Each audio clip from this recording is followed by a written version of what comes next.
Bom dia a todos e a todas. Um prazer, uma satisfação estar aqui mediando esse painel.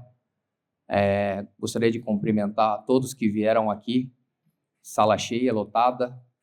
Não obstante, a gente tem uma concorrência aí de outros 4 painéis que ocorrem simultaneamente. Me chamo Sidney e sou responsável aqui por fazer essa mediação de um tema tão caro e relevante para o nosso país, que é o nosso agronegócio. E, obviamente, atrelado a tudo isso, sustentabilidade, né? E a força, o motor do agronegócio nacional. Então, ao meu lado aqui, eu tenho ilustres pessoas que muito bem representam o Brasil nesse setor. Farei depois uma breve leitura do currículo, uma breve apresentação, não é nem currículo de cada um, mas já gostaria de dar as boas-vindas e agradecer ao governador Mauro Mendes. Muito obrigado, governador, por tua presença aqui conosco. Gostaria de agradecer também a deputada doutora Janaína Riva. Muito obrigado, deputada. Gostaria de agradecer também o doutor Lucas Beber, que é o presidente da ProSoja do Mato Grosso. Muito obrigado. E o advogado constitucionalista, doutor Marco Marrafon. E a nossa ideia aqui do painel, tá todo mundo com um pouco de calor, né? Mas boa parte das pessoas aqui são do Mato Grosso de Cuiabá, então vocês estão acostumados, ninguém pode reclamar. Não é? É, governador? Mas a gente torce para que aquele ar-condicionado lá em cima dê conta, e eu acho que vai dar. Com muita fé, a gente vai conseguir seguir até o fim. Bom, a gente está tentando contato aqui, só para prestar um esclarecimento a vocês, com o deputado Dr. Pedro Lupion, mas houve algum desencontro aí e ele, embora esteja aqui no painel oficialmente convocado, ele acabou nos dizendo aqui que não estava sabendo do horário, não estava bem informado, como foi dito aqui para nós, a mim e ao governador. Então pode ser que em algum momento ele chegue aqui e passe a integrar aqui essa mesa conosco, tá bom? Então eu vou começar com uma apresentação do governador, uma breve apresentação, governador, só para a gente fazer uma introdução, para já lhe passar a palavra. E a nossa ideia aqui, tá, por conta do tempo dos atrasos, é que cada um tenha 10 minutos para a sua fala. Obviamente que se tiver que estender um pouco, não há problema nenhum, tá? Pode estender, não vou caçar a palavra de ninguém aqui. E ao final a gente também pode abrir para questionamentos, perguntas, que são muito bem-vindas também. Vou começar com o governador. O governador Mauro Mendes é engenheiro, empresário, presidiu a Federação das Indústrias de Mato Grosso, sistema SESI-SENAI, entre os anos de 2007 a 2010, e foi vice-presidente da Confederação Nacional da Indústria. Foi prefeito de Cuiabá no mandato de 2013 a 2016, deixando a prefeitura com ampla aprovação de 81%. Durante a faculdade, foi presidente do Diretório Central dos Estudantes da Universidade Federal de Mato Grosso. Governador eleito pelo estado do Mato Grosso em 2018, no primeiro turno, com 58,69% dos votos, e reeleito em 2022, no primeiro turno, com expressivos 68,45% dos votos. Destaco no governador uma gestão muito eficiente, que é uma palavra de campanha que o governador vem cumprindo. Então, à frente o governador com mãos firmes no controle dos gastos públicos, constante melhoria da infraestrutura do Estado, uma atenção muito especial, governador, às pessoas de menor renda e à valorização do agronegócio brasileiro. Governador, é um prazer, uma satisfação, a palavra é tua. Bom dia a todos. Prazer estar aqui com todos presentes nesse importante fórum que se realiza aqui já na sua 13ª edição. E hoje, em especial, falar um pouco sobre o agronegócio, mas falar também sobre esse tema tão relevante que é a segurança alimentar, que preocupa o planeta de alguma forma, e talvez segurança alimentar e segurança climática são os 2 temas que eu diria, sem medo de errar, Sidney, que está presente hoje em grande parte dos fóruns de discussão que se realizam ao redor do planeta. Eu tenho a convicção de que os dados que são apresentados aí nos últimos anos por importantes instituições, a FAO, o IPCC, eles trazem dados que mostram com muita clareza que O planeta cresce a sua população até 2050, chegando aí próximo de 10 bilhões de pessoas. Nesse mesmo período, nós teremos um aumento da demanda mundial por alimentos na ordem de quase 50%. E esse é um grande desafio que nós teremos para a segurança alimentar nos próximos anos, porque poucas regiões do planeta, elas têm condições de crescer a sua produção nesse mesmo patamar que vai crescer a demanda nos próximos anos. Notadamente, esse crescimento da demanda ele deve acontecer na Ásia, né, principalmente na Ásia, bastante na África também, e isso cria alguns desafios que estarão presentes para que essa segurança alimentar ela possa acontecer. O Brasil, nosso país, nós nos destacamos fortemente, né, como hoje o maior exportador líquido de alimentos para o planeta. Entretanto, nós temos algumas vulnerabilidades e a principal delas é a forte dependência dos fertilizantes que nós temos que trazer de todo o planeta. E quando a gente se depara com esta fragilidade que temos no agronegócio brasileiro, além de outras que nós poderíamos discorrer aqui, mas isso cria um cenário também de algumas incertezas para aquele país que é hoje o maior exportador de alimentos do planeta. Não somos o maior produtor. Estados Unidos, China, né, eles são grandes produtores, mas são grandes consumidores. O Brasil tem se destacado nos últimos anos, tem uma perspectiva muito positiva. Entretanto, os desafios internos que nós temos e esse cenário da dependência de fertilizante, ele gera para todos nós também um cenário de desafio muito grande. A paz global, muitos falam isso, né, que produzir alimentos e garantir essa sustentabilidade, a garantir esta tranquilidade na segurança alimentar, é uma forma de garantir a própria paz do planeta. Quem conhece e gosta um pouquinho de história, já deve se lembrar que há milhares de anos, além de uma visão expansionista de alguns impérios, de algumas civilizações, a briga por alimentos, a briga por expansão de regiões melhores produtoras, ela sempre movimentou guerras, atrocidades dentro da história da humanidade. Então, hoje, a paz mundial ela está diretamente ligada a essa questão de nós termos uma segurança alimentar.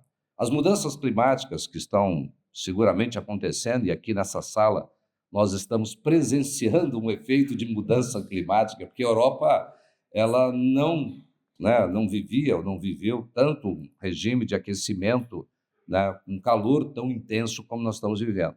As mudanças climáticas elas devem trazer, entre algumas das suas consequências, a elevação do calor em algumas partes do planeta, em algumas regiões, pode trazer desequilíbrios, trazer grandes desastres ambientais, tufões, furacões, mas o principal e talvez mais nefasto consequência das mudanças climáticas seja, muito objetivamente, a mudança no mapa de produção de alimentos em algumas regiões importantes do planeta. Imagina se no hemisfério sul ou no hemisfério norte acontecer mudanças no regime de chuvas. Imagina no Brasil, algo que nós conhecemos tão bem. Já vivemos isso em pequenas escalas. No Mato Grosso, ano passado, nós tivemos uma razoável quebra de safra com uma pequena alteração do regime de chuva. No Rio Grande do Sul, no Paraná, já experimentamos isso várias vezes. Agora, em tempos de mudança climática, imagina se isso tiver um impacto mais severo e impactar fortemente a nossa produção. Sem falar do caos interno para as nossas economias, imagina o desequilíbrio que isso pode produzir nas cadeias globais. Então, esse tema, segurança alimentar, diante desses desafios que estão aí colocados, ele certamente vai ser, nos próximos anos, um tema que vai merecer a atenção dos líderes globais. O Brasil, além dessa forte dependência, né, de fertilizantes que nós temos os nossos problemas internos de infraestrutura, de logística. Nossos portos são ineficientes. Hoje, praticamente 60% daquilo que nós transportamos em cima de carreta, enquanto que boa parte do mundo produtor, longa distância com grandes volumes, se faz com ferrovia. O Brasil teima em não buscar e construir soluções adequadas para viabilizar uma metodologia, né, mais eficiente para que nós tenhamos mais competitividade do agronegócio brasileiro e mato-grossense. Veja lá o nosso caso do Estado, que eu tenho a honra de representar aqui hoje como governador, que é a Ferrogrão. A Ferrogrão está lá, paralisada há muitos e muitos anos, ficou durante muitos anos, em estudos, muitos anos paralisado por decisões judiciais, e agora paralisado por uma inércia governamental que não dá prosseguimento nos estudos para que nós tenhamos, né, a oportunidade de colocar esse importante ativo ambiental, né, esse ativo de logística que está paralisado hoje por problemas ambientais. E isso não se resolve. Nós nos acostumamos no nosso país, senhores, a conviver com os nossos problemas e muitas vezes não encontrar suas soluções. Olha o caso lá da mina de Altazes, lá no estado do Amazonas. Nós temos 85% de dependência de importação de fertilizante. Nós temos lá, pertinho do Mato Grosso, uma mina que pode suprir praticamente 50% da nossa demanda interna do estado do Mato Grosso. E ela ficou 15 anos, longos 15 anos, para ter um licenciamento ambiental. Isso não é sério. Isso não é sério. Nenhum país do mundo trata desta forma uma atividade econômica tão importante como é o agronegócio, como é a produção de alimentos, tendo a oportunidade de diminuir uma das suas principais vulnerabilidades e demorar 15 anos para fazer um licenciamento ambiental. E esse mesmo licenciamento ambiental já está sendo objeto de questionamento de ONG, de ações judiciais, que pode atrasar por mais anos e anos. Então, eu diria para vocês, aqui nós estamos diante de brasileiros e brasileiras, que o nosso maior risco é a hipocrisia que existe nesse país e a forma como nós conduzimos as coisas públicas no Brasil.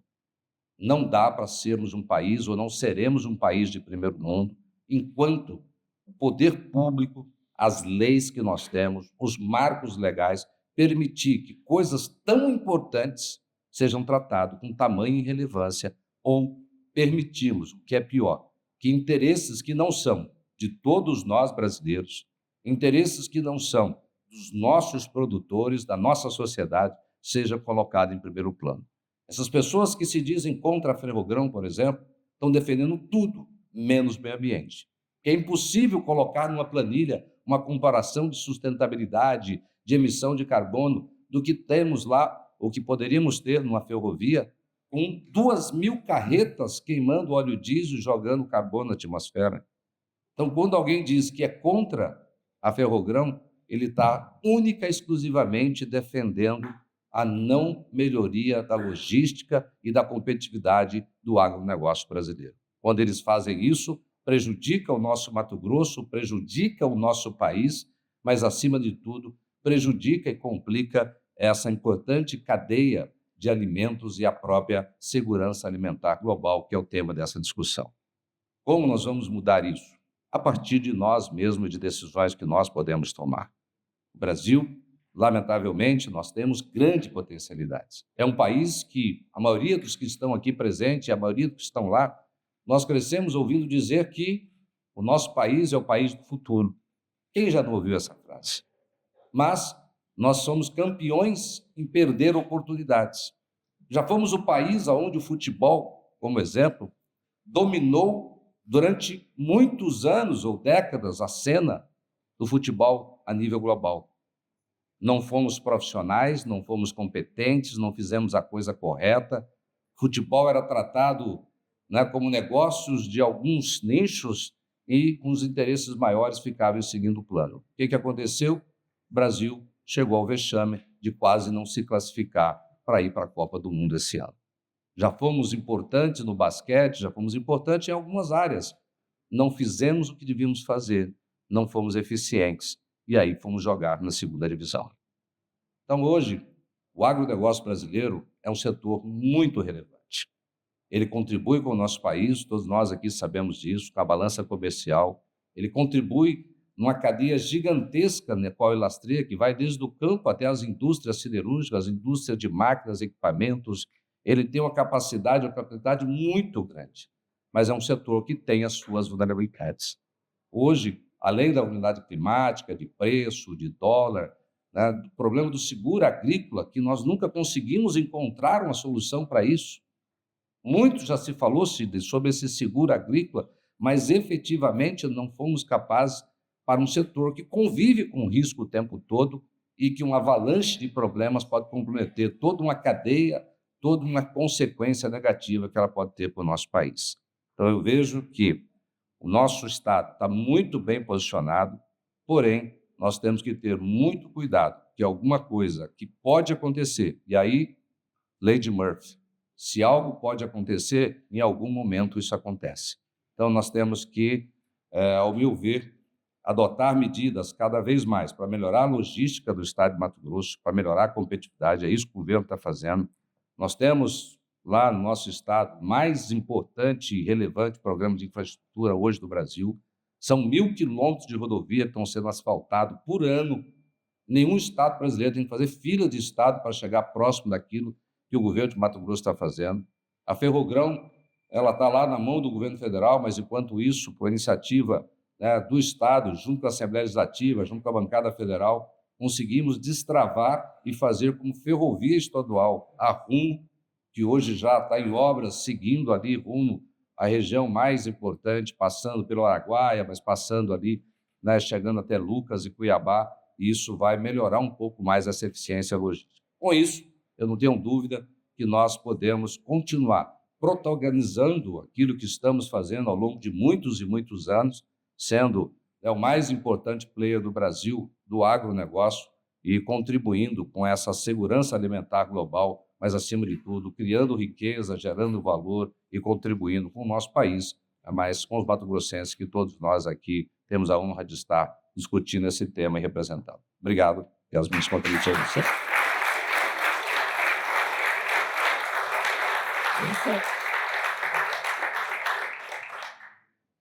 Governador, muito feliz com a tua fala, conseguiu sintetizar aí os valores do Mato Grosso, a importância do agro, sustentabilidade, e não poderia deixar, governador, de te dar os parabéns aqui publicamente pelo trabalho que o senhor vem fazendo à frente do Estado. Meus parabéns, governador. Agora, sem mais delongas, a gente passa para a deputada Janaína Riva e, ao final, a gente abre para os questionamentos, tá? Para a gente tentar otimizar o tempo aí. Obrigada, doutor Cid. Eu vou te apresentar, Janaína, desculpa aqui. Desculpa. Deixa eu só te apresentar aqui. Estou ansiosa. Algumas palavras da deputada. Então, a deputada ela é graduada em Direito pela Universidade de Cuiabá, eleita deputada estadual aos 25 anos de idade pelo Mato Grosso, única mulher eleita nas eleições de 2014 e reeleita posteriormente em 2018 e 2022. Foi a deputada estadual mais votada em 2 eleições. Primeira mulher a receber por 2 vezes seguidas o maior número de votos na disputa ao Parlamento Estadual e a primeira mulher a ocupar o cargo de vice-presidente da Assembleia Legislativa de Mato Grosso. Destaco na deputada Janaína a voz e a força feminina na Assembleia Estadual do Mato Grosso, despontando no cenário político como uma grande liderança e com um grande comprometimento com a vida pública e a democracia. A palavra é tua, deputada. Obrigada, doutor Sidney. Eu quero cumprimentá-lo rapidamente, cumprimentar o governador Mauro Mendes, doutor Marco Marrafon, Juara dominando o mundo, e Lisboa, que também é de Juara, assim como eu, o doutor Lucas Beber, que é o nosso presidente da ProSoja, aqui estendo o cumprimento também a todos os produtores aqui presentes. Quero cumprimentar a minha amiga Dani Cunha, deputada federal do Rio de Janeiro, e cumprimentar aqui os desembargadores de Mato Grosso, o doutor Lindotti, o doutor Rodrigo Curvo e a doutora Anglizei, que está aqui presente, uma referência em recuperação judicial. No tema, eu quero cumprimentar o presidente do TCE, Sérgio Ricardo, que está aqui, Botelho e Sônia, o doutor João e a Keila, que representam aqui também a Assembleia Legislativa do Estado de Mato Grosso, o conselheiro do CNJ, Ulisses Abanedo, em nome dele eu também cumprimento todos os advogados aqui presentes e cumprimento também o ex-governador e ex-senador de Mato Grosso, Pedro Tax, que está aqui conosco nesse plenário. E estendo esse cumprimento a todas as autoridades aqui presentes, acompanhando esse debate. Bom, eu gostaria de começar aqui usando a fala de um renomado jurista brasileiro, para mim, o maior da história de todos os tempos. Eu não sei se vocês conhecem, mas quem não conhece, ele pode estar na sala aqui do lado, que é o ministro Gilmar Mendes, onde ele diz o seguinte: o agronegócio brasileiro cumpre com rigor uma legislação ambiental que é referência. Penalizar esse setor por interesses comerciais disfarçados de ambientalismo é hipocrisia. Aqui, falo especialmente, fazendo uma deferência à fala que ouvimos agora há pouco no palco principal, onde o doutor Pedro que é representante aqui, professor da Universidade de Lisboa, ele disse o seguinte: a maior aliada da corrupção é a burocracia. E eu diria a vocês que o maior aliado do desmatamento ilegal também é a burocracia. Esse é um desafio a ser vencido dentro do agronegócio. Quando nós falamos de alimento, nós falamos também de geopolítica, nós falamos de paz, nós falamos de estabilidade, nós falamos de dignidade humana. Tudo isso está diretamente ligado ao alimento, ao produto, ao produtor. E, é claro, também falamos de justiça. Aí a justiça especialmente para quem produz, para quem alimenta, para quem trabalha, em nome da sustentabilidade real, não da sustentabilidade usada como barreira comercial. A sustentabilidade real que é praticada no estado de Mato Grosso, um estado que é referência quando se trata em terras protegidas, onde se trata de floresta em pé, terras não degradadas, onde nós temos mais de 60% das nossas áreas intactas e, mesmo assim, somos os maiores produtores do mundo. Aliás, se fôssemos um país, seríamos o terceiro país maior produtor do mundo, ficando atrás apenas do Brasil e dos Estados Unidos.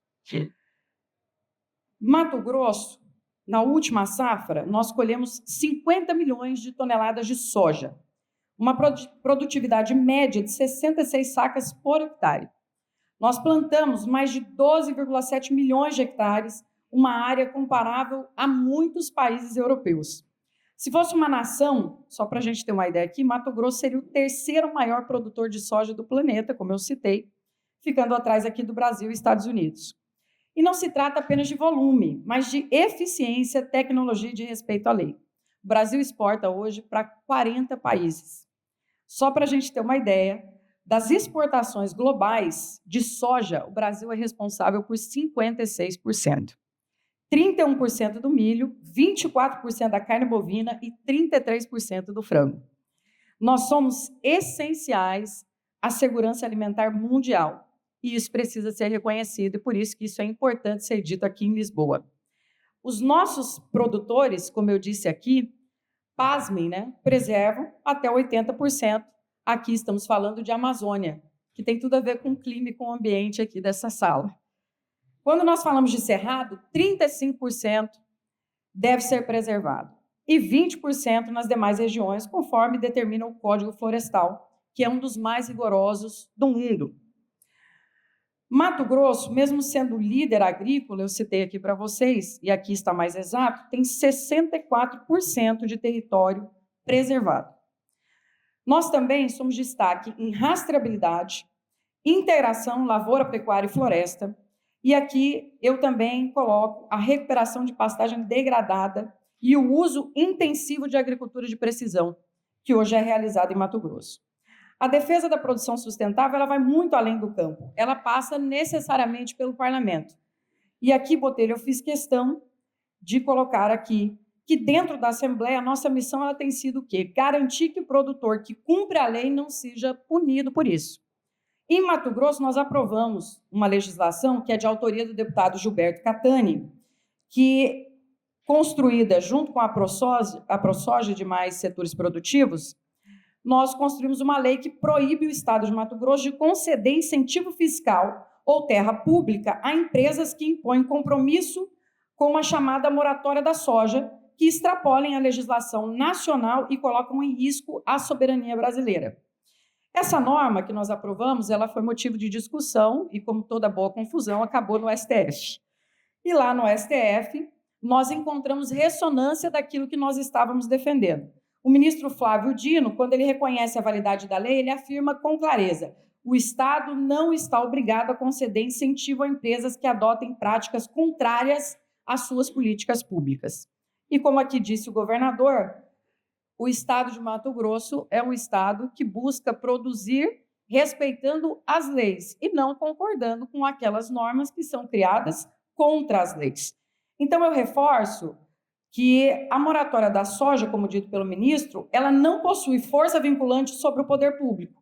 Então, ela não substitui e ela não revoga também a legislação brasileira. Criada com o objetivo de coibir o desmatamento ilegal, a moratória da soja se transformou ao longo do tempo em uma política de exclusão e de reserva de mercado.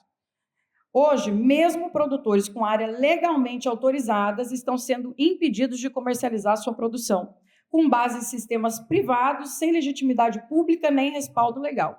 E quando a gente fala de segurança alimentar, nós temos que questionar o porquê disso acontecer em um país como o Brasil, privando produtores de produzirem em condição de igualdade e fazendo, portanto, uma reserva de mercado. Por que isso é apoiado? Quem está por trás disso e por que isso ainda existe? Afinal de contas, a nossa lei foi para retirar os benefícios, mas a nossa lei não acaba com a moratória da soja, ela continua a existir. E é uma luta permanente da ProSoja, muito bem liderada pelo Dr. Redivo e também pelo presidente, especialmente Lucas Beber e todos os diretores que estão aqui presentes. Dados da ProSoja, mais de 4.200 produtores já foram prejudicados. O impacto econômico ultrapassa 60 bilhões de reais. Então, diante disso, eu quero trazer aqui, para finalizar, uma proposta. Nós precisamos, de fato, de uma cooperação verdadeira entre a Europa e a América do Sul, fundada em dados, em ciência, em transparência e no respeito mútuo. E não em campanhas difamatórias, que é, na verdade, o que vivemos hoje, nem em protecionismo disfarçado de preocupação ambiental. O Brasil, especialmente Mato Grosso, não está aqui para pedir licença. Nós estamos aqui para afirmar, nós fazemos a nossa parte e queremos ser tratados com respeito. Atacar a produção brasileira é comprometer a segurança alimentar mundial. Nós alimentamos o planeta. Me desculpem que saiu da minha tela, mas nós que alimentamos o planeta, nós pedimos, em verdade, que haja segurança jurídica, respeito à soberania e um diálogo justo. Finalizo dizendo que Mato Grosso está aberto a essa cooperação. O Brasil quer construir pontes, mas também está pronto para defender a sua reputação e as milhares de famílias que vivem da produção de alimentos. Muito obrigada.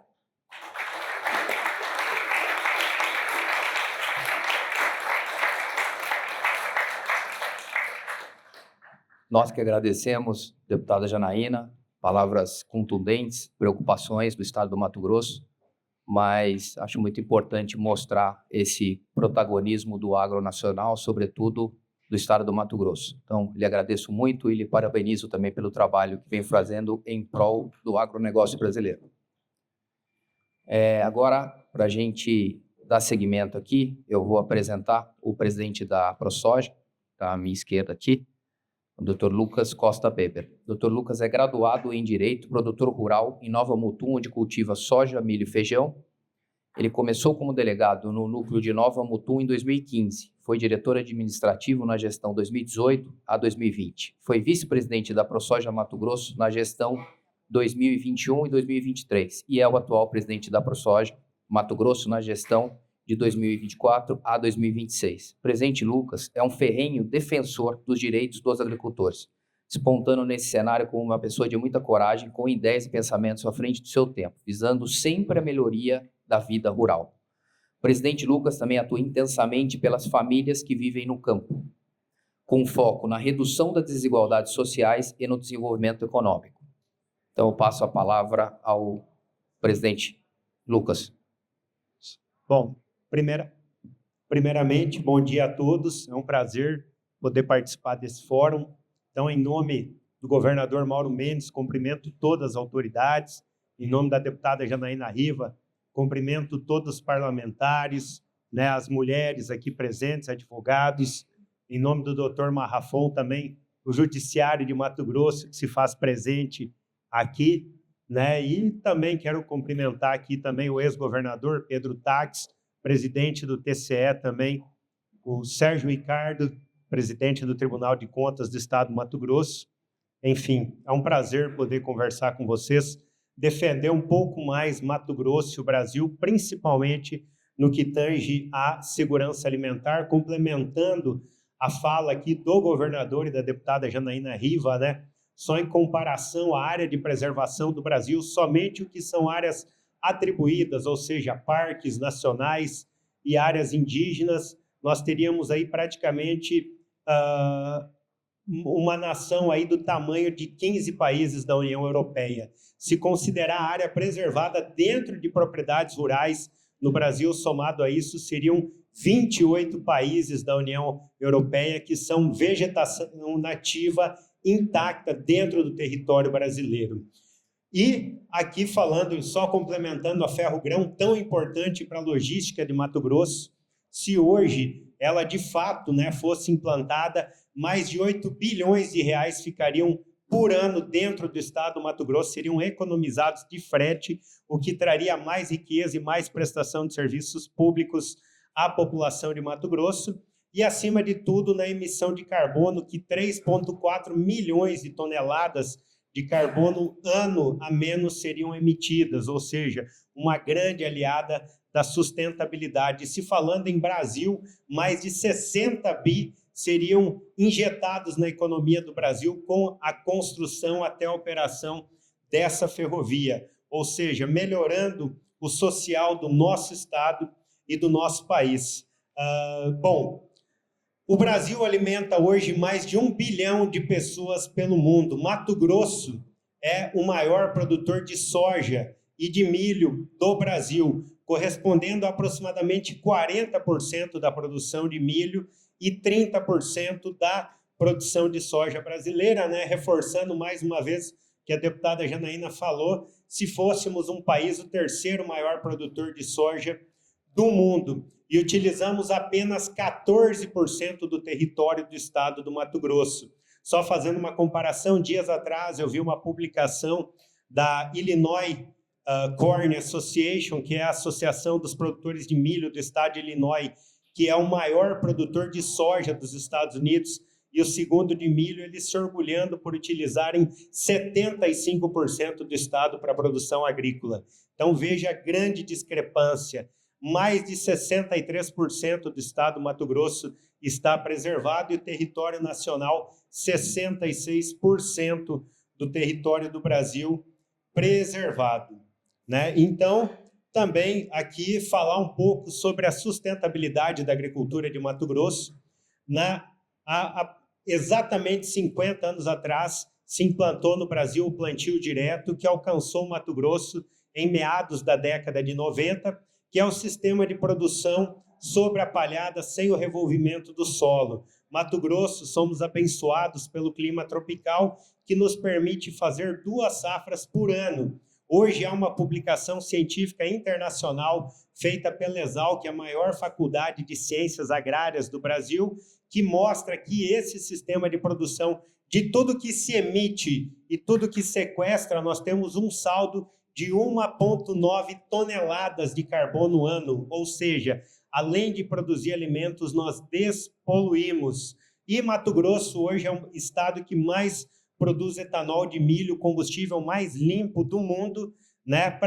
Estamos chegando aí a 15 milhões de toneladas processadas no estado, né? O maior produtor de etanol de milho, que é o combustível que emite menos carbono, e através desse sistema de produção é muito mais verde que um Tesla andando abastecido com energia elétrica gerada através de usinas termoelétricas aqui na Europa, muitas vezes por carvão, ou seja, nós também podemos proporcionar, né, a locomoção mais limpa do mundo. E, paralelamente, ainda produzimos alimentos, porque o resíduo sólido disso é o DDG, que tem alta concentração de proteína e fibra, né? E também temos o biodiesel da soja, que, semelhante ao etanol de milho, é um combustível verde, e a proteína da soja, que tem 46% de proteína, é a grande convertedora de proteína animal, ou seja, produzimos combustível verde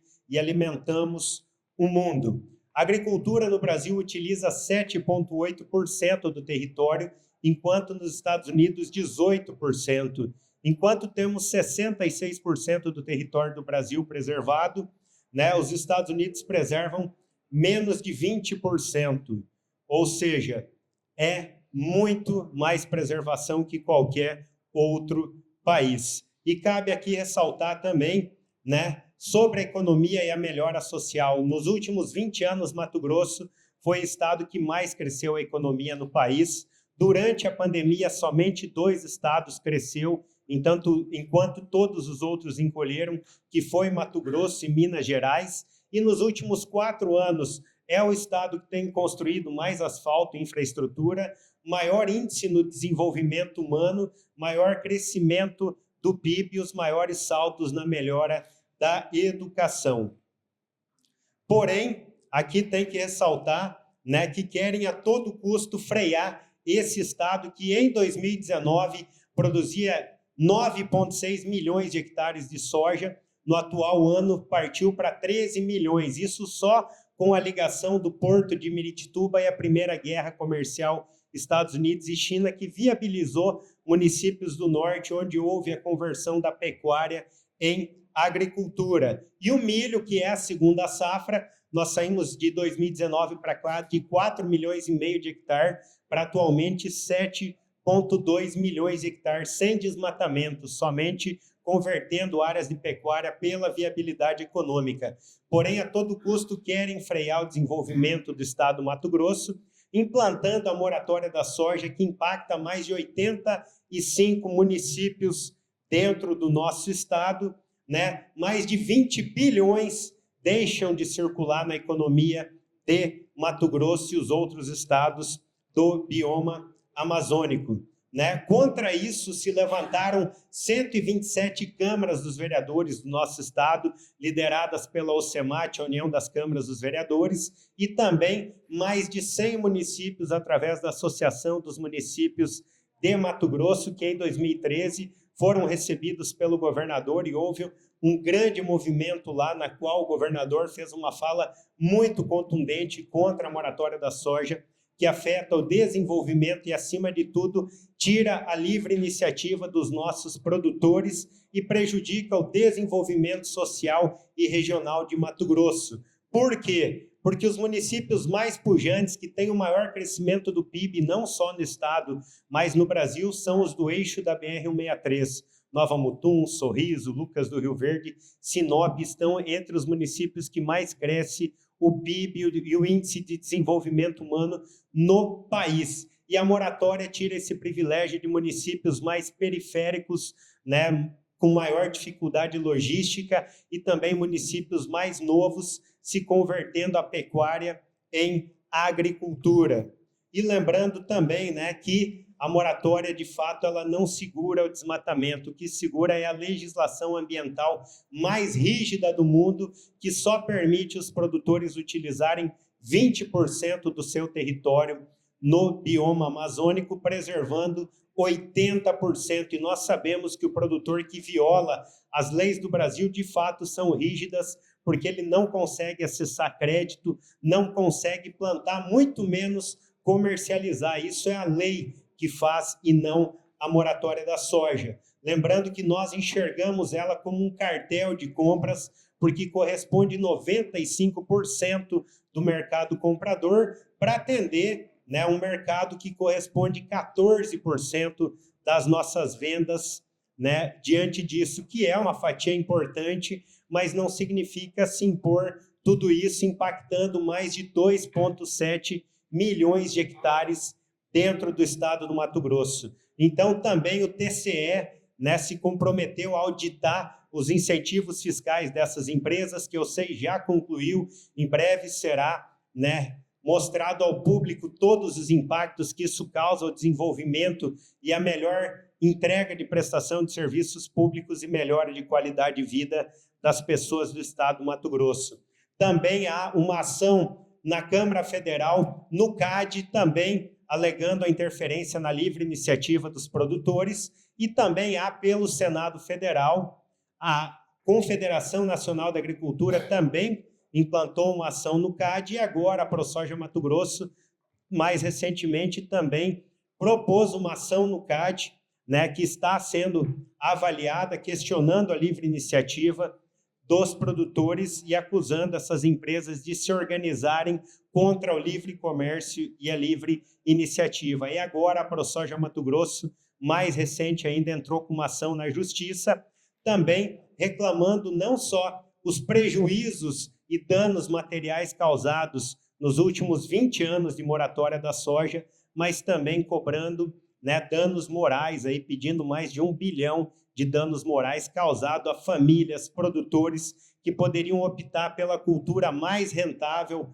né, dentro das suas propriedades, e a moratória da soja acaba inibindo tudo isso. Então, aqui deu para falar para vocês que o produtor de Mato Grosso está comprometido com a preservação, que é o nosso Código Ambiental, que de fato regula o desmatamento e inibe o desmatamento ilegal, né? E que de fato nós temos um grande potencial, inclusive temos 2 centros de pesquisa independentes, um para desenvolver em solos siltosos, outros solos arenosos, que são mais pobres no Mato Grosso, podendo ampliar a nossa produção em mais de 4 milhões de hectares aí em menos de 10 anos. Ou seja, sairíamos de 51 milhões de toneladas de produção de milho para mais de 80 milhões de toneladas, e a soja de 50 milhões na atual safra, para daqui a 10 anos mais de 64 milhões de toneladas. Basicamente é isso.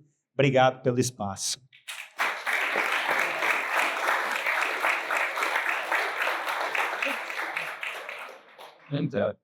Lucas, presidente, meus parabéns, conseguiu também sintetizar, e não posso deixar de te dizer aqui, deixar um elogio a ti pelo trabalho que você vem fazendo à frente da ProSoja, sobretudo em defesa do pequeno e do médio produtor. Esse trabalho é muito importante para o estado do Mato Grosso também. Então, obrigado, Lucas. Obrigado, doutor Sidney. Pois bem, agora eu vou passar a palavra ao nosso último painelista, o doutor advogado Marco Marrafon. Ele é professor na UERJ, doutor e mestre em Direito do Estado pela Universidade Federal do Paraná, com estudos doutorais na Universidade de Roma, Itália. Foi presidente de 2012 a 2018 e membro da Academia Brasileira de Direito Constitucional. Ele é coordenador do Laboratório de Direito e Inteligência Artificial da UERJ e autor de diversas obras e artigos jurídicos. Dr. Marco é, portanto, professor e advogado, com destacada presença na academia e no judiciário, com intensa atuação em matéria constitucional no Supremo Tribunal Federal. Portanto, teremos aqui uma aula de direito constitucional. Dr. Marco, a palavra está contigo. Muito obrigado, Dr. Sidney. É uma alegria estar compartilhando essa mesa e dizer que suas palavras são muito generosas. Queria já cumprimentando, então, o nosso governador do Estado, Dr. Mauro Mendes, que nos abrilhantou com sua fala, muito importante, governador, sua fala. Também nosso presidente da ProSoja, Dr. Lucas Beber, que tem feito um trabalho de força muito grande para mostrar a realidade também dos produtores de soja, do milho, para todo mundo e também perante as instâncias judiciárias. Também cumprimentar a nossa deputada Janaína Riva, uma alegria muito grande estar ao lado dela. Como ela disse, somos de Juara, crescemos na infância no interior de Mato Grosso, e estar aqui hoje representa aí algo de uma satisfação muito especial. Cumprimento do Tribunal de Justiça nossos desembargadores, José Luiz Lindotti, nosso corregedor, desembargador Rodrigo Curvo, nossa desembargadora Inglesei Sullivan de Oliveira, em nome dos quais cumprimento todos os amigos e colegas magistrados que estão aqui. Também cumprimento nosso presidente do Tribunal de Contas do Estado, o conselheiro Sérgio Ricardo, também o ex-governador e ex-senador, doutor Pedro Táxi, que se encontra presente, deputado Botelho, em nome de todas as autoridades, dos deputados da Assembleia Legislativa. Também cumprimento, representando o Tribunal Regional Eleitoral de Mato Grosso, o Dr. Pécio Landim, que se encontra, e um agradecimento também especial ao professor titular Carlos Edson, do Rego Monteiro Filho, que é o meu diretor na Faculdade de Direito na UERJ, que está aqui presente, que muito me alegrou a presença. Hoje, num tema tão especial como esse, eu pensei que a minha contribuição poderia ficar mais voltada e restrita à questão da jurisdição constitucional em matéria agroambiental, uma vez que alguns constitucionalistas já têm dito que o século XXI é o século do Poder Judiciário, né? A gente tem pensado que o século XIX foi o século do Poder Legislativo nas democracias liberais, depois do século XX, com os grandes totalitarismos, o século do Poder Executivo, e, principalmente a partir das cortes constitucionais, dos tribunais superiores, a gente tem visto a presença massiva do Poder Judiciário em diversos aspectos da vida social e da vida política. Eu brinco muitas vezes com meus alunos, até digo, olha, antigamente, por exemplo, a Copa de 2002, que não era nem tão antigamente assim, nós sabíamos os 11 jogadores da seleção brasileira de cor e salteado quando aquele time do Filipão ganhou a Copa. Hoje nós não sabemos os 11 da seleção brasileira, mas conseguimos, mesmo na mesa de bar, acertar aí quase os 11 do Supremo Tribunal Federal, dada a mudança de presença do Poder Judiciário na vida nacional. E a partir daí, então, eu preparei para vocês uma breve reflexão, dentro do tempo que me foi permitido, para que a gente possa pensar, primeiro, a ideia de segurança alimentar como um direito fundamental. E aqui, já adiantando um pouquinho esse processo, eu vou enunciar uma primeira tese. A segurança alimentar e o direito à alimentação não é apenas um direito social explícito lá no artigo 6º da Constituição, que entra na Constituição por força da emenda 64 de 2010. Ela é mais do que isso. Ele é um direito fundamental que atua extremamente conectado à própria dignidade da pessoa humana, que, por sua vez, é fundamento da República Brasileira por força do artigo 1º, inciso 3. Então, isso significa que, além de norma constitucional direta e explícita, ela é também princípio fundante e estruturante de toda a ordem constitucional posterior. Portanto, sempre que se fala em interpretação constitucional, se fala em interpretação da dignidade da pessoa humana e, portanto, se pressupõe segurança alimentar e direito à alimentação. Mas mais do que isso, se a gente for entender como funciona a sistemática constitucional, a gente pode destacar aí breves dispositivos legais que vão nos dar, aliás, dispositivos constitucionais que vão nos dar um pouquinho de toda essa tônica. Por quê? Logo no início, nós encontramos enquanto fundamento, lá no artigo, inciso 4º, artigo 1º, né, os valores sociais do trabalho e a livre iniciativa como fundamento da República.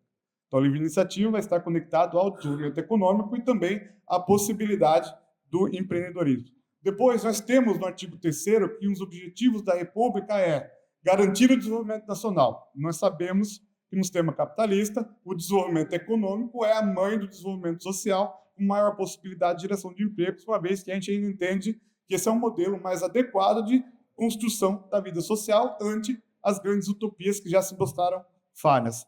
Depois, quando a gente chega lá no caput do artigo 5º, nós temos o direito à propriedade, em várias passagens, não é uma nem duas. Nós temos no caput, temos no 22, depois no artigo 5º, no 23, nós temos a função social da propriedade, que também volta lá no artigo 186 da Constituição.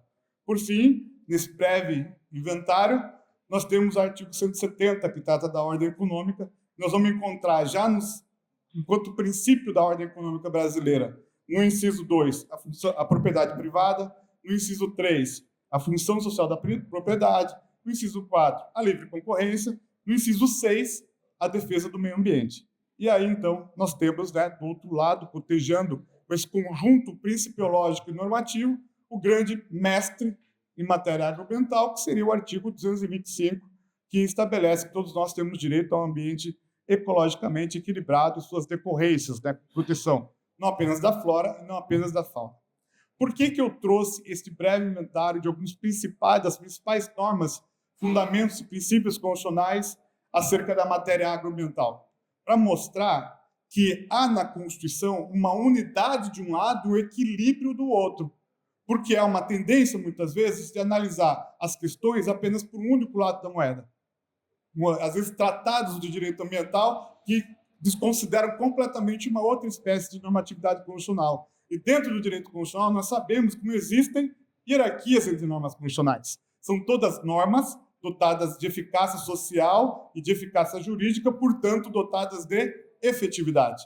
E é nesse conjunto que a primeira postura de concretização da Constituição de 88 é justamente a postura de unidade. E unidade significa o quê? Não existe colisão direta entre normas constitucionais e princípios de direitos fundamentais, as colisões são aparentes, cabe ao intérprete harmonizá-las. Quem é, num Estado democrático de direito, o primeiro intérprete e aplicador da Constituição? É o Poder Legislativo. É ele que pega a Constituição e transforma de uma norma supergeral para mais normas gerais. Num segundo momento, o Poder Judiciário vai fazer o quê? A adequação dessas normas gerais vindas da legalidade para o caso concreto. Então, uma outra pergunta, antes de a gente fechar a questão das possibilidades de atuação do Poder Judiciário, é entender o que tem feito o legislador brasileiro em torno da questão ambiental, enquanto aquele intérprete privilegiado que deve cumprir, ainda no campo político, a Constituição da República. E aí, nós já conhecemos muito bem, já foi falado aqui muitas coisas importantes, mas nós temos uma grande legislação, uma legislação que é uma das mais avançadas do mundo, que é o nosso Código Florestal, a Lei 12.651 de 2012. Mas não é só isso. Quando nós somos pressionados pela legislação, muitas vezes por demandas europeias, a gente vai perguntar o que nós temos feito no Congresso sobre a economia verde. E os novos marcos regulatórios da economia verde são os melhores do mundo e pouco se fala sobre eles. Só para te dar um exemplo, nós temos a Lei 14.119 de 2021. O que essa lei faz? Ela estabelece a possibilidade do famoso PSA, Pagamento por Serviços Ambientais, que vai dizer o quê? A proteção da biodiversidade como um todo, não apenas flora e fauna, mas todo o ecossistema considerado em conjunto. Depois nós temos a Lei 14.590 de 2023, veja, todas as legislações muito recentes. O que essa lei faz? Ela estabelece a possibilidade de concessão das unidades de conservação das florestas para fins de venda de crédito de carbono, em que o concessionário vai receber esse recurso. Depois nós temos, de agosto de 2024, a Lei 14.948, que regula o quê? O incentivo e toda a produção de hidrogênio de baixo carbono, incluindo aí o hidrogênio verde. Depois nós temos a Lei 15.042 de 2024, sancionada em dezembro de 2024. O que ela faz? Ela estabelece o Sistema Brasileiro de Comércio de Emissões de Gases de Efeito Estufa. Ou seja, a legislação brasileira, que é o primeiro reitor e intérprete da efetividade da Constituição, ela vem a contento dando conta daquilo que há de mais inovador em termos de proteção e economia verde. Por que não funciona a contento? Você vai num produtor e diz, olha, já que estamos em Portugal, a crédito de carbono é igual cabeça de bacalhau, eu nunca vi, nunca recebi nada. O dia que eu receber alguma coisa, você me procura. Por que não funciona? Porque ninguém quer pagar a conta. Mecanismo tem para pagar a conta. Agora, não quer pagar a conta por quê? Porque existe um pensamento que a gente vai abordar à luz de uma crítica que a gente chama de pensamento pós-colonialista. É a partir daí que eu vou caminhando, então, para o meu encerramento. Quando nós pensamos em controle de constitucionalidade, há um papel evidente das cortes no Poder Judiciário, que é o papel de legislador negativo, ou seja, anular e impugnar uma norma vinda do legislador. Se há uma inconstitucionalidade evidente ou chapada, esse papel tem que ser exercido em sua plenitude, não temos dúvida disso. Agora, há muitos casos, e a Constituição de 88 permite isso, eu diria que, independente da nossa concepção teórica e filosófica, há uma dogmática constitucional que estabelece uma engenharia que permite ao Poder Judiciário brasileiro uma atuação mais substantiva, o que não significa ser ativista, mas é aplicar a Constituição, não ir além da Constituição. Então, há uma dogmática, uma engenharia constitucional que estabelece possibilidades do Supremo Tribunal Federal, do Poder Judiciário em geral, atuar a partir de uma jurisdição principiológica, como também sair um pouquinho da posição de legislador negativo para a posição de legislador positivo, quando ele faz uso, por exemplo, de sentenças aditivas ou manipulativas para fins de comatar uma omissão política, para fins de estabelecer regras de preservação, como a interpretação conforme, declaração de nulidade parcial sem redução de texto e outras técnicas contemporâneas. Então, quando nós estamos tratando de aplicação principiológica da jurisdição constitucional, e não estou dizendo das inconstitucionalidades evidentes, os cuidados do intérprete constitucional têm que ser redobrados, especialmente em matéria ambiental. Por quê? Porque há, entre os princípios, na aplicação principiológica, uma permeabilidade hermenêutica que permite dar grande chance ao arbítrio e ao voluntarismo. E esse arbítrio, que muitas vezes pode ocorrer, ele vem fundado em crenças prévias, um novo senso comum teórico dos juristas, como diria o Vará, ao inverso, onde muitas vezes se criam verdades para prejudicar o país próprio que se julga.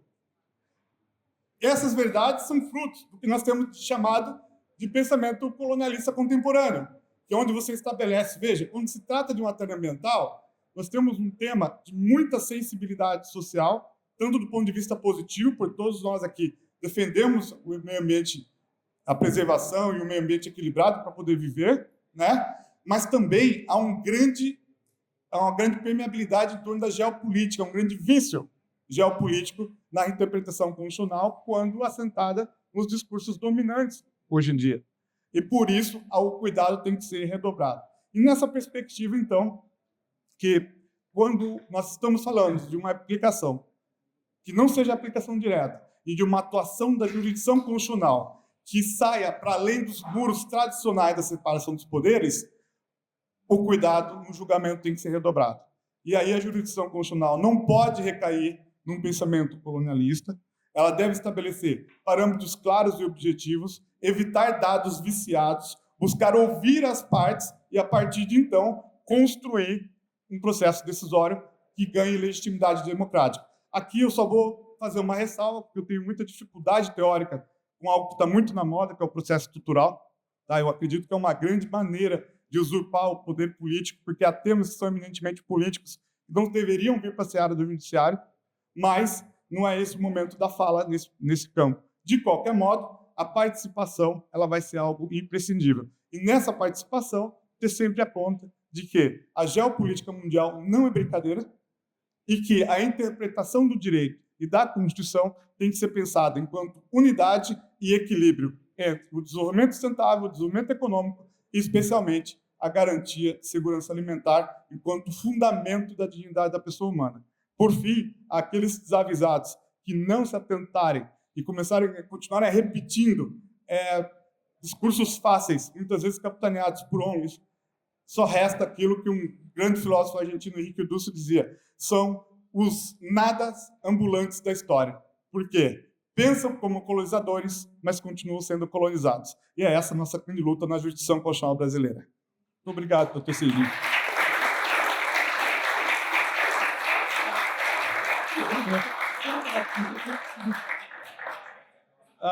Parabéns, professor Marrafon.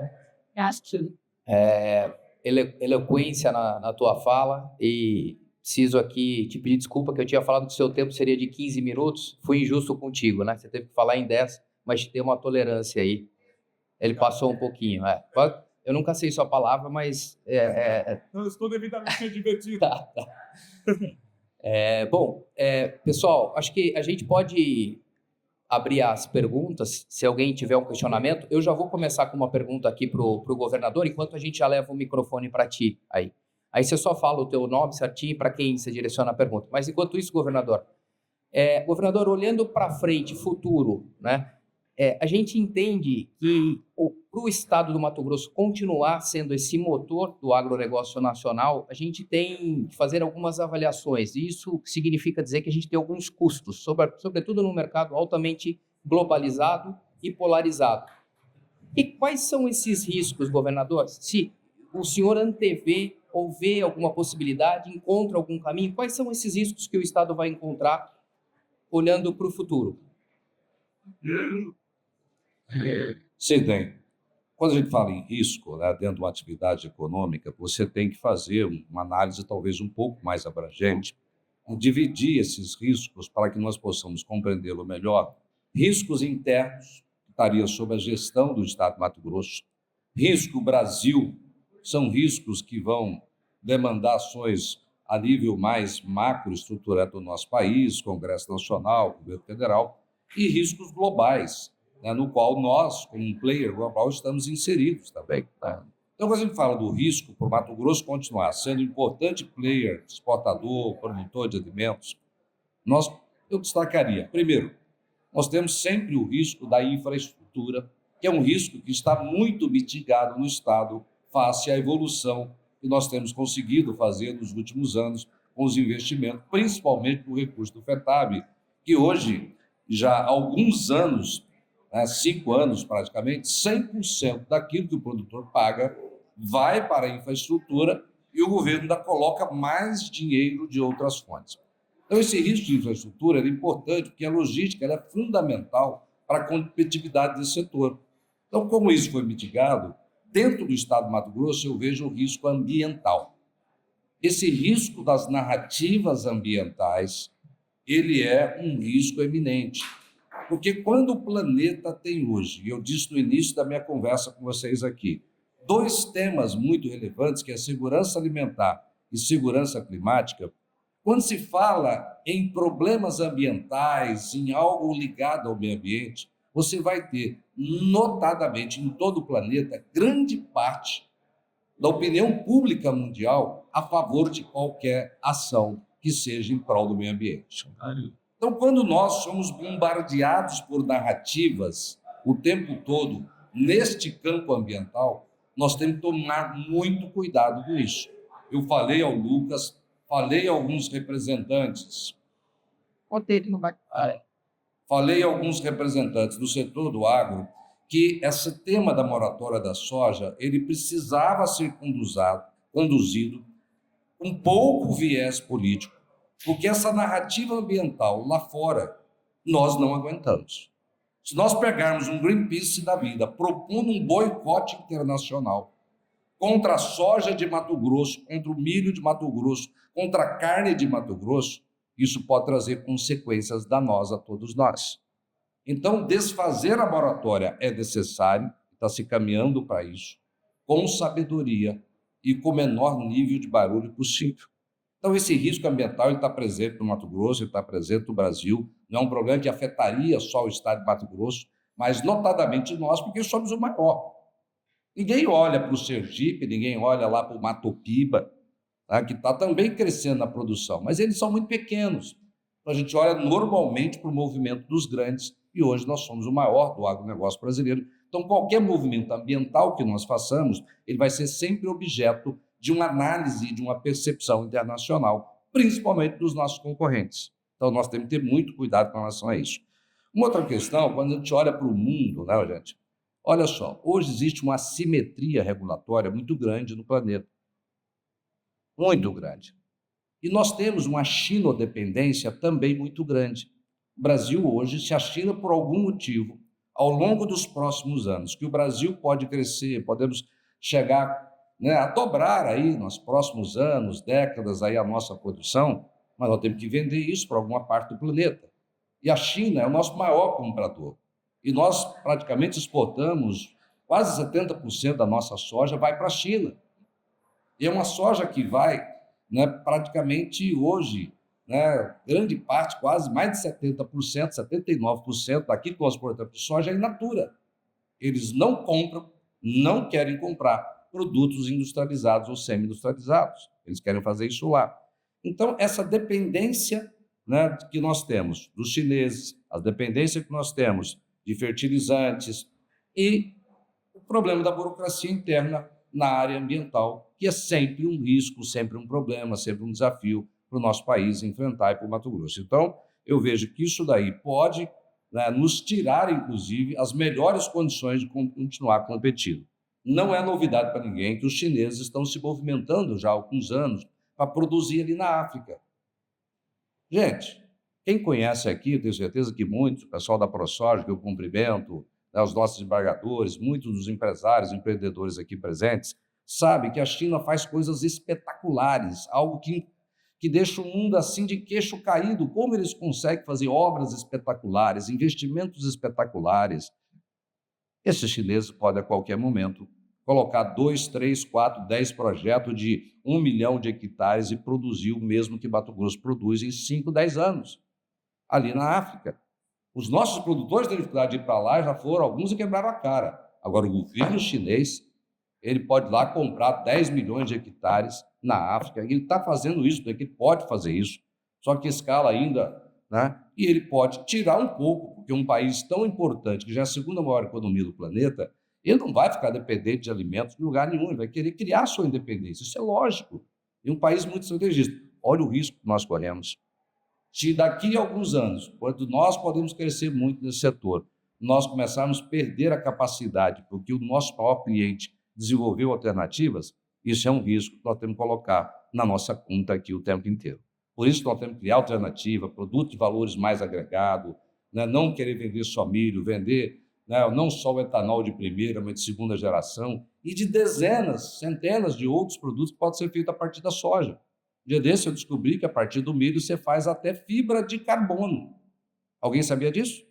Você faz fibra de carbono, que é algo que tem altíssimo valor, né, tecnológico e agregado, se faz a partir do milho. Então, nós precisamos de alguma forma agora. Como se faz isso num país onde o principal problema é o risco fiscal hoje, investir com juro de 15%, né? Isso tira do nosso país a capacidade de fazer investimento, e isso é um problema. Então, esse risco fiscal brasileiro, ele é um problema sério, que não é nosso, do estado de Mato Grosso, o governo vai bem, obrigado. Porém, né, se esse grande navio afundar, o governo federal puxa os estados, puxa as empresas e não vai ter bote salva-vida para a grande maioria. Vamos ter e podemos ter uma grande crise já anunciada. O próprio Tribunal de Contas da União já decretou. A partir de 2027, nós vamos ter shutdown na economia brasileira. Ou seja, nós vamos ter um verdadeiro lockout. O governo federal não vai conseguir pagar suas contas mais. Vai faltar dinheiro no mês, não vai ter gente querendo emprestar a continuar. E o cenário em Brasília não é dos melhores, todos nós sabemos disso. Todo dia uma crise, todo dia um conflito entre poderes, judicializando ali. Existe ali uma desarmonia completa, o que gera uma instabilidade. E esse risco ele vai contaminar e pode contaminar o agronegócio brasileiro e mato-grossense. Muito obrigado, governador. Uma bela reflexão. Temos que ficar muito preocupados e trabalhar para que isso não aconteça, né? Que o Brasil, o estado do Mato Grosso, continue nesse protagonismo. Havia uma pergunta. Eu vou tentar te passar o microfone aí. Não? Ah, é? Então tá bom. Aí, chegou aí do seu lado. Ó. Foi rápido. Pércio Landim, advogado do Mato Grosso. Parabenizo aqui as falas de todos, do professor Marrafon, Janaína, do governador Mauro Mendes e do Lucas da ProSoja. A minha a pergunta é bem simples, é a respeito de sustentabilidade. Essa dependência que nós ficamos da China, dos países que exportam a matéria-prima para os fertilizantes, seria o que o Estado, que a própria ProSoja, poderia falar sobre o sistema on-farm, que é a produção de micro-organismos vivos, seja a partir da bactéria, para a produção dos insumos. Bom, obrigado pela pergunta, Pércio. Acho que a pergunta é pertinente. Hoje o Brasil já é o campeão mundial no uso de biopesticidas, né, na agricultura regenerativa. A exemplo do que ocorre no México, no próprio Estados Unidos, Costa Rica, Reino Unido, né? A multiplicação on-farm, de fato, ela vem junto com a sustentabilidade econômica ambiental, porque ela reduz custos e você usa agentes biológicos que são encontrados na natureza, né? Uma revolução foi a proteína BT, que foi descoberta através de uma bactéria, que ela controla lagartas, que depois teve o seu gene inserido também, né, na transgenia, nos alimentos transgênicos, que muitas vezes são demonizados, e, na verdade, essa proteína ela não ataca animais de estômago ácido, né? Ela se deteriora em estômago ácido, e em animais de estômago alcalino, como é o caso da lagarta, sim, ela inibe a absorção de nutrientes e ela acaba morrendo por desnutrição. E hoje é uma tecnologia que você encontra não só comercialmente para comprar e multiplicar, mas na própria natureza. Inclusive tem hoje uma técnica chamada bokashi, que é muito utilizada por japoneses e povos primitivos, que captura colônias dessas agentes biológicos dentro da mata naturalmente, né, que tem várias outras funções, como bioestimular a planta, torná-la mais resistente tanto à seca quanto ao ataque de pragas, e melhora a remineralização do solo, ou seja, também ajuda na fertilidade, inclusive até na descompactação, ou seja, melhora a infiltração de umidade e também aumenta a raiz das plantas. Então, é uma ferramenta de segurança alimentar também. Tentou-se, através de um lobby na indústria, inibir isso no Brasil, agora, na lei dos biodefensivos. Teve um lobby muito grande das nossas entidades, por outro lado, conseguimos manter. Infelizmente, o governo federal tentou vetar, né? Então, ou seja, países como o Reino Unido aceitam, o governo federal que acusa o nosso setor de aumentar o uso de pesticidas, tentou tirar uma ferramenta biológica, né, do controle dos produtores. Então, graças a Deus, o Congresso derrubou os vetos e foi garantido agora esse direito novamente aos produtores brasileiros. Isso é importante, tem ganhado corpo, ainda não substitui em 100%, mas reduz muito. Claro que, contextualizando, nós estamos aqui na Europa, no hemisfério norte, né? Não é clima tropical, clima temperado, e aqui nós temos muitas vezes frios mais extremos, a neve, que é um grande controle biológico para pragas, inclusive a própria geada ela controla ervas daninhas que são, além delas serem pragas também, são hospedeiros para outras pragas. Então, não tem como comparar a nossa agricultura tropical, na qual nós fazemos 2 safras por ano, com essa. Inclusive, eu esqueci antes de falar na minha fala, né? Hoje, no Mato Grosso, governador, o produtor de soja está no prejuízo numa média de R$ 600 por hectare. E é a possibilidade de se fazer 2 safras por ano que ainda faz ele sobreviver. E a soja, por ser uma leguminosa, ela é uma fixadora natural de nitrogênio, o que reduz em 1/3 o uso de adubos sintéticos nitrogenados, tornando a agricultura tropical, em especial a de Mato Grosso, ainda mais sustentável. Obrigado, presidente. Eu vou abrir para mais uma pergunta que está... Posso? Vocês aguardam, vou dar prioridade para a ala feminina, depois eu volto contigo, Leonardo. Por favor, você pode falar o teu nome e a quem você vai fazer a pergunta? Eu vou falar com o governador. É só uma sugestão, tá? Meu nome é Jaqueline Haddad, eu sou cuiabana, eu resido na Europa há 20 anos. Eu fui representante do Ministério das Relações Exteriores no Reino Unido. Eu já fiz muita rodada de negócio quando eu estava no Reino Unido, UK. E eu acho que Mato Grosso precisa de ter uma representação aqui na Europa. Nós temos a Ariana, a Ariadna na China, Marcelo está muito bem lá, meu amigo de infância. Satisfação também, muitos amigos aqui. É muito importante a gente ter uma representação aqui. Eu, por ser Haddad, vocês precisam... O tanto de países árabes que chegam até mim, que querem fechar negócio e que querem também entrar no Mato Grosso. O Blairo Maggi, eu lembro que ele dizia, a gente tem que ir até lá. Hoje vocês estão aqui, mas nós precisamos de uma base aqui na Europa. Quando eu vou ao Brasil, a minha agenda não coincidiu com a do senhor, eu estou tendo essa oportunidade, por isso que eu estou falando agora. Eu até fiz para não ficar nervosa. Eu acho que a gente precisa ter uma representação direta aqui, porque é aqui que acontecem as rodadas de negócios, é aqui que a gente fecha os negócios. E eu acho que nós somos referência. Quando eu fazia essas rodadas, eu fazia muito para Goiás. Eles têm representantes, eles mandavam representantes. Fazia para São Paulo, na época do Dória. E eu acho um absurdo que eu, cuiabana, raiz de família tradicional, eu não tinha ninguém, nunca consegui levar o Mato Grosso. Tinha rodadas fantásticas, então eu quero dizer que eu estou aqui, mas eu queria dizer que eu estudei um pouco do mercado do Mato Grosso para entender melhor como é que a gente está, e tá fantástico o seu trabalho, as coisas que o senhor está levando agora para o Mato Grosso, e eu acho que a gente consegue inserir o Mato Grosso no mercado, independente do governo federal. Eu sei que tem burocracias, aqui também tem muita burocracia, mas eu acho que a gente consegue estabelecer esse protagonismo internacional, tá?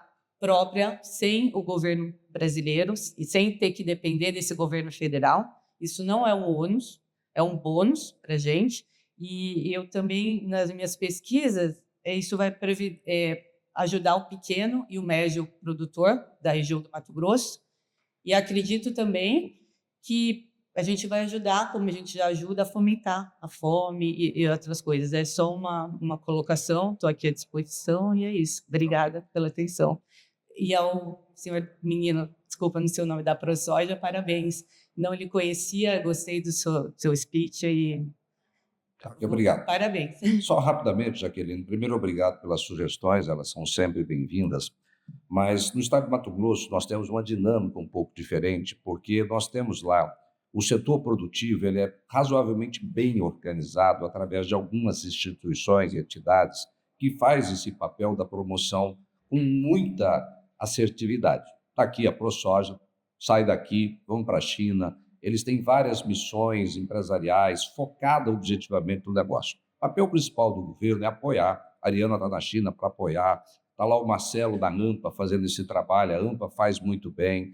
Nós precisamos fazer com que a Aclimate ela faça isso institucionalmente, na Associação dos Produtores, lá, a FAMATO. Então, existe um novo mecanismo que nós criamos, que é o InvestMT, que ele vai reunir e apoiar todas essas iniciativas já existentes e potencializar, primeiro, na contranarrativas que eles criam contra o Estado de Mato Grosso, criar oportunidades para que importantes influenciadores da mídia conheçam a tua realidade, a nossa realidade, porque a verdade está ao nosso lado. Então, conhecereis a verdade, e a verdade vai nos libertar dessas narrativas que algumas ONGs ficam tentando criar o tempo todo contra nós. Então, esses mecanismos, aliado ao que a ProSoja faz, ao que a AMPA faz, que algumas instituições fazem, eu tenho certeza que nós poderemos melhorar ainda mais a nossa atuação. E obrigado pela sugestão. Obrigado, pessoal. Tinha mais uma pergunta, peço desculpa ao doutor Leonardo, mas eu fui avisado aqui que nós vamos ter que encerrar aqui, tá? O bate-papo tá bacana, mas tem que encerrar. Então, agradeço a todos os painelistas aqui, o governador, Janaísa, o Marco e o presidente da ProSoja, e a todos vocês. Declaro encerrada essa painel.